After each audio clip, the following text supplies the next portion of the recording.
Oke, baik. Assalamualaikum warahmatullahi wabarakatuh. Apa kabar semuanya para perintis Pioneer, Bapak Ibu? Mudah-mudahan teman-teman semua dalam keadaan sehat walafiat ya. Oke, mungkin di kesempatan kali ini, di video kali ini, kita akan sedikit bahas tentang mengenai proyek-proyek yang didirikan oleh Nicholas Sokalis, Cheng Diovan, kemudian Vincent. Walaupun memang Vincent udah keluar dari proyek, itu artinya tanpa adanya beliau waktu dulu, apakah ada Pai saat ini? Nah, jadi tanggapan kalian gimana nih? Silahkan komen. Dan berikutnya buat teman-teman semua, di sini kita akan sedikit updating informasi terbaru tentunya tentang mengenai perkembangan Pi Network hingga saat ini di detik ini. Dimana mungkin banyak banget berita-berita bahwasanya untuk SDK ini katanya sudah diterbitkan yang lebih aman untuk melakukan transaksi barter, yaitu entah apa yang kalian inginkan, mau misalkan logam mulia ataukah mungkin roda 2 bahkan roda 4 sekalipun, karena di SDK kalian lebih aman dan kemudian transaksinya itu teman-teman lebih enak lagi.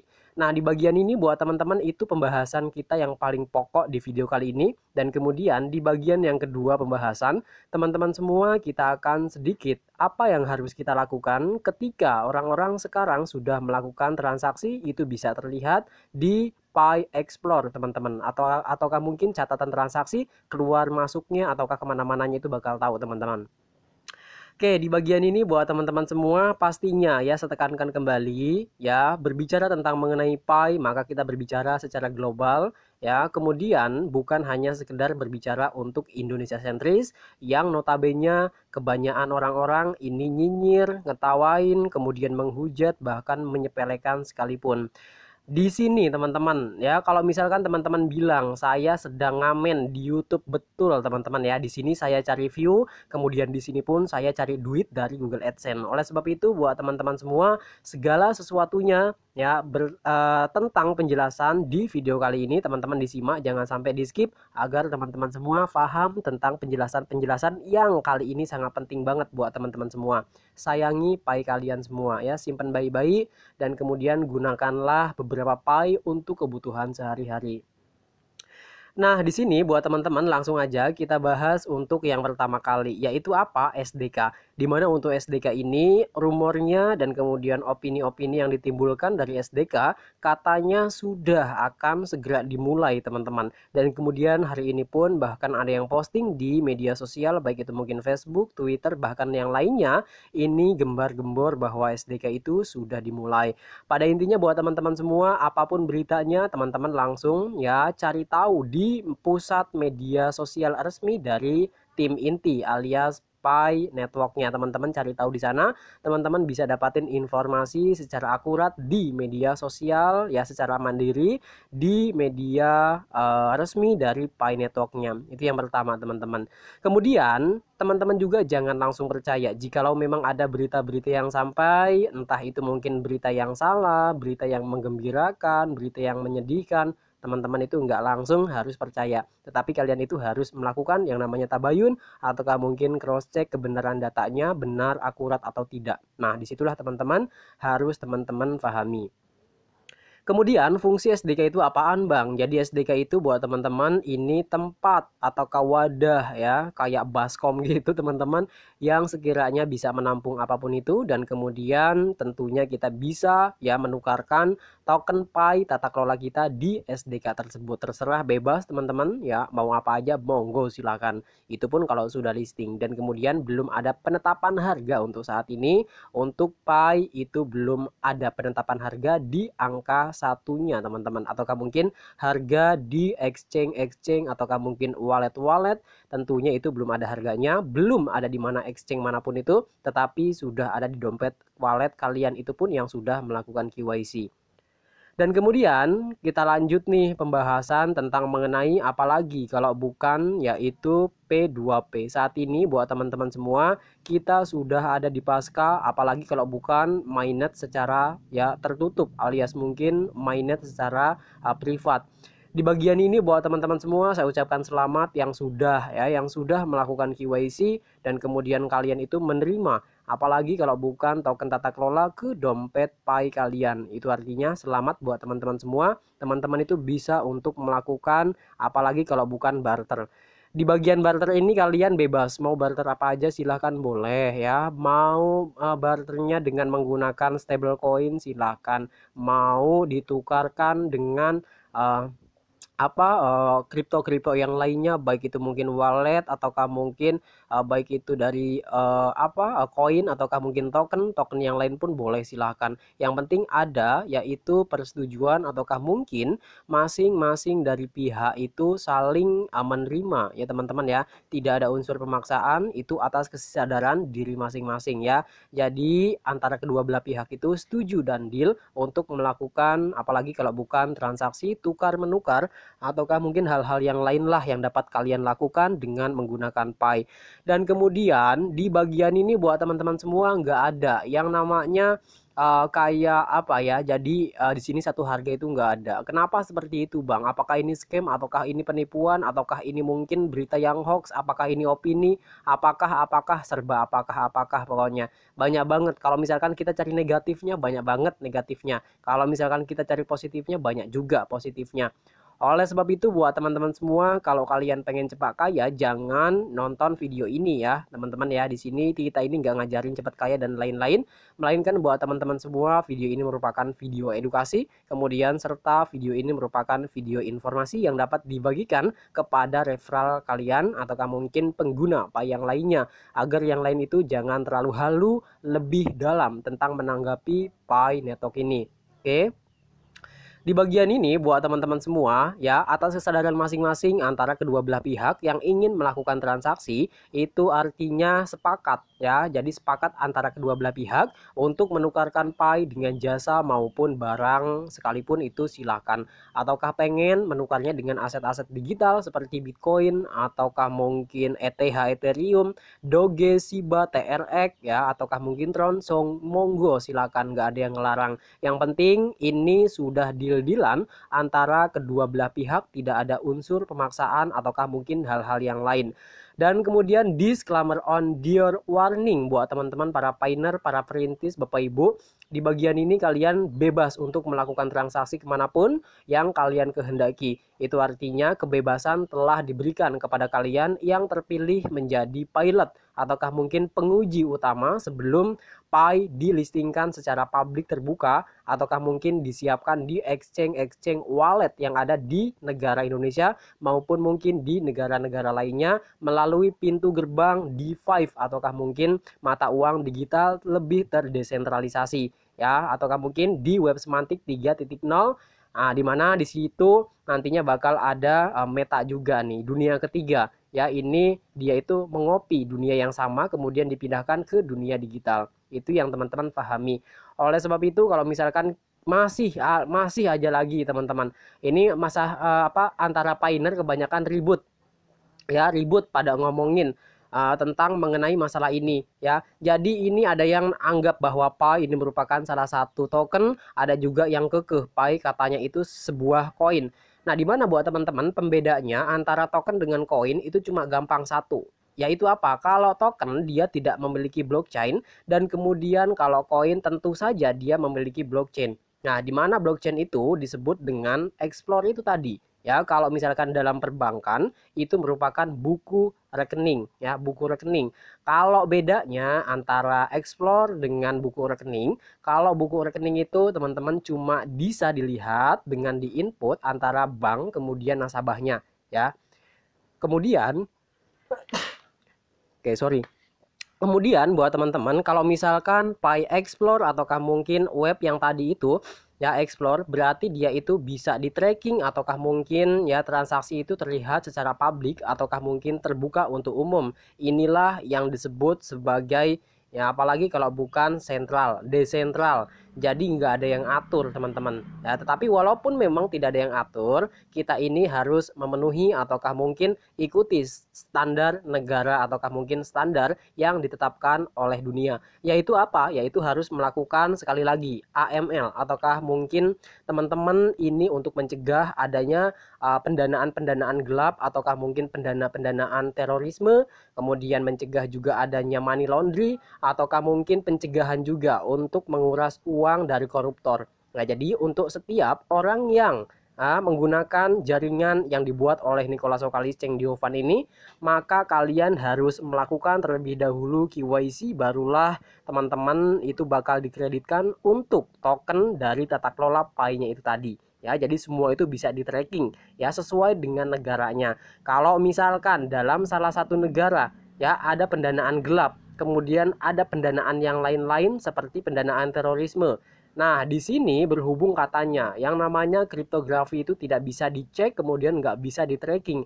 Itu salah. Kalau zaman dulu iya, tetapi kalau sekarang itu memenuhi standar dari dunia, yaitu harus melakukanlah yang namanya KYC. Itu mengenali nasabahnya masing-masing, mengenali para pioneernya. Kemudian untuk data-data itu disimpan dengan baik-baik, sehingga ketika nanti ada salah satu negara ataukah mungkin sedang cek cross check apakah demi kebutuhan hukum ya, contohnya mungkin dalam money laundry ataukah mungkin penggelapan uang ataukah mungkin hal-hal yang lainnya dengan cara AML itu, maka bisa di tracking ataukah mungkin bisa dilacak siapa-siapa saja yang melakukan korupsi, maka dia bisa yaitu apa ya tentunya dihukum ya, jadi ketahuan kalian gitu teman-teman.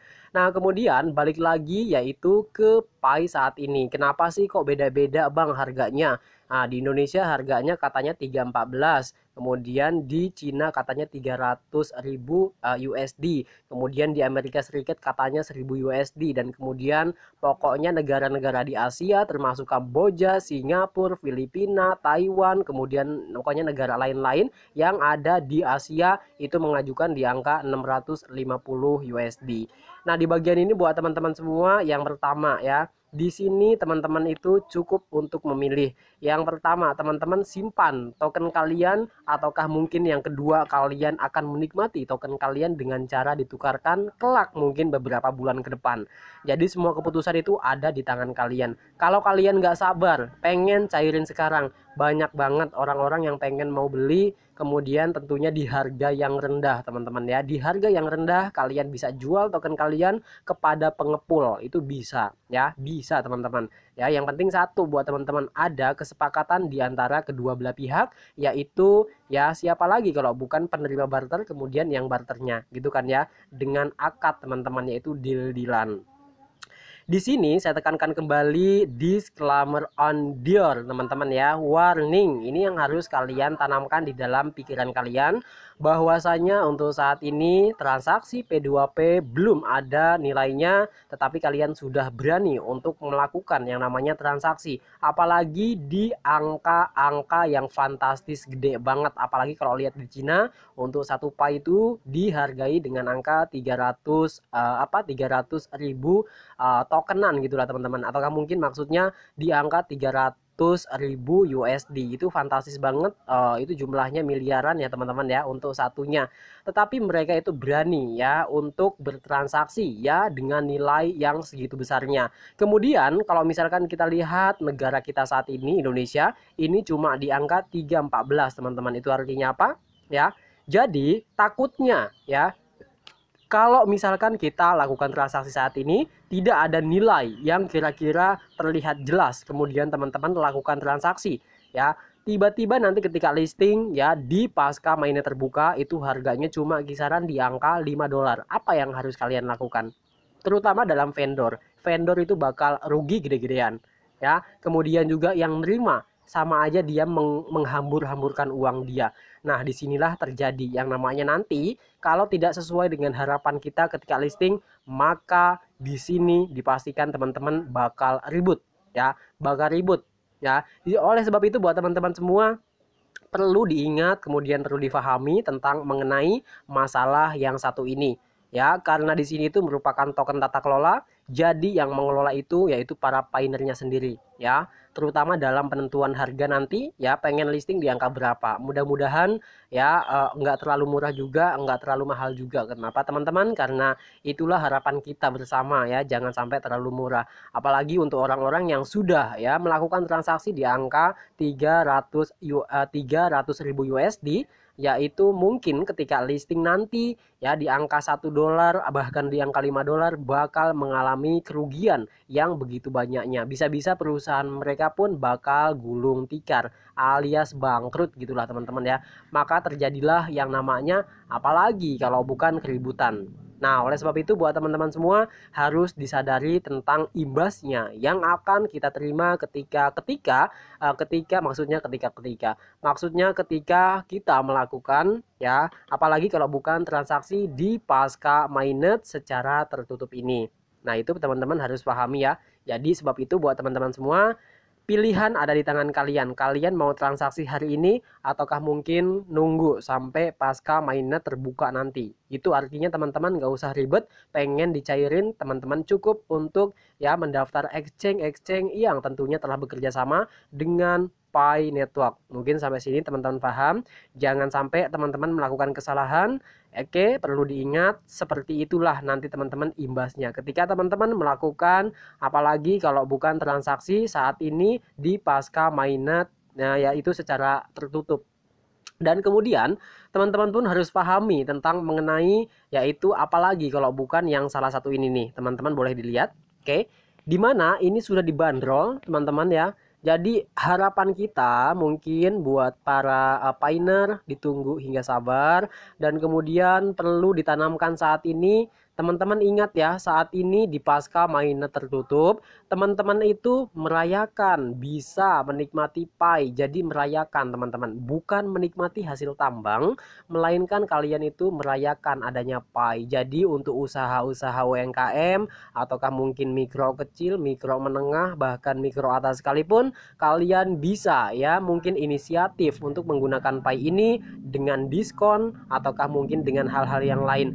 Nah, itu ada transaksi teman-teman, ada transaksi dengan menggunakan uang asli IDR Indonesia, kemudian itu bisa didiskonkan dengan menggunakan Pi. Itu teman-teman bisa lakukan hal-hal yang seperti itu. Tetapi kalau misalkan kita tukarkan langsung Pi, itu menjadi salah satu uang lah gitu, bahasa gampangnya itu agak-agak nggak bisa, kayaknya nggak bisa untuk sekarang ini, kecuali kalian itu ya berada di dalam jaringan Pi bersama-sama tumbuh dengan pioneer yang lain pun ya punya value, punya trans kepercayaan yang sama dengan kita, maka terjadilah itu apalagi kalau bukan yaitu kesepakatan bersama itu tadi teman-teman, maka bisa untuk mendapatkan uangnya. Itulah bahasa gampangnya kayak gitu. Mungkin teman-teman sampai sini paham ya. Kalau nggak paham teman-teman putar ulang video ini.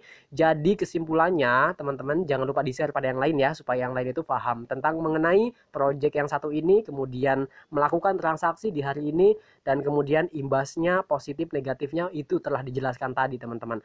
Nah kemudian teman-teman nih yang paling penting perlu diingat, kemudian perlu dicatat ya teman-teman. Itu ingat nih ya kesimpulannya nih, teman-teman jangan sampai melakukan ya hal-hal yang sekiranya di luar dugaan kita, ataukah mungkin teman-teman dapat melakukan pembelian ataukah mungkin melakukan barter lah bahasa gampangnya gitu dengan angka-angka yang terlalu tinggi. Jangan sampai nanti ketika listing di pasca mainnet terbuka itu harganya lebih daripada apa yang kalian lakukan ketika barter itu tadi. Itu alhasil ujung-ujungnya teman-teman bakal teriak-teriak, bakal ngomong rugi. Jadi kalau misalkan terjadi seperti itu, jangan salahkan core team, jangan salahkan tim inti, jangan salahkan Nicola Sokalis, jangan salahkan yaitu Dr. Cheng Diovan, kemudian jangan salahin saya juga teman-teman ya. Jangan sampai salahin juga. Kenapa? Di sini mungkin kita sudah berikan warning buat semua seluruh para pioneer, jangan sekali-kali melakukan transaksi yang sekiranya di luar ya nalar kita ataukah mungkin di luar pemikiran kita, apalagi dengan bandrol yang begitu mahalnya, karena saking percaya dengan Pi sehingga kalian bisa dan kemudian mampu untuk melakukan transaksi yaitu dengan nilai yang sangat tinggi, karena memang ini ketimpangan, ini mungkin gontok-gontokan juga. Ini soalnya kita bukan ngomongin Indonesia doang, ini mungkin di Asia pun, di Amerika Serikat yang paling banyak itu pioner dari Cina teman-teman ya, mereka itu transaksinya gede-gedean. Kemudian orang-orang Indonesia pengen melakukan hal yang sama, apakah bisa? Bisa saja ya, bisa aja, tetapi mungkin untuk ekonomi kita kan ini baru berkembang, jadi belum maju lah teman-teman. Oleh sebab itu teman-teman harus difahami itu ya, imbas yang ditimbulkan ketika teman-teman melakukan transaksi di mainnet pasca tertutup ini, yaitu teman-teman jangan sampai berlebihan nilainya, sehingga nantinya ketika misalkan ya harga Pi itu rendah daripada hari ini, maka kalian bakal kecewa dengan Pi. Pasti kalian ya nyalahin para ini ya yang pembuatnya, tim inti. Oleh sebab itu teman-teman jangan sampai seperti itu. Yang seperti itu tolong dihindari teman-teman ya, dihindari kalau bisa. Terima kasih, mungkin teman-teman jangan lupa di-share semua, mudah-mudahan mudah dimengerti ya video ini. Kalau misalkan ada yang kebingungan boleh tanya langsung di kolom komentar. Terima kasih, see you next video. Assalamualaikum warahmatullahi wabarakatuh.